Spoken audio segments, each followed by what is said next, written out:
सब आपको जो ऊपर जिम्मेदारी छोड़ा है।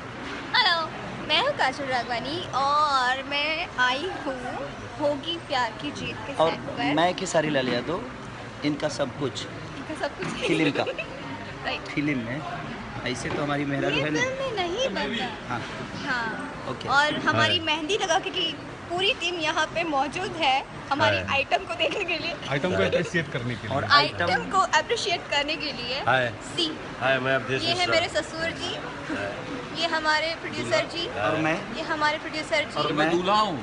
और मैं ये मेरा दूल्हा लेकिन अभी आइटम बन चुका है। दूल्हा जो नाम खराब कर चुका है अपना। दूल्हा नाक कटा चुका है इस बाप का।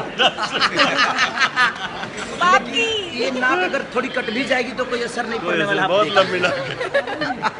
बाबूजी की नाक कटा बाप चुके की नाक हैं। कटा चुका है, बेटा और बेटी बन गई है। राइट, सो मैं इनको ऑल द बेस्ट कहना चाहूँगी उनके फिल्म के लिए होगी प्यार की जीत।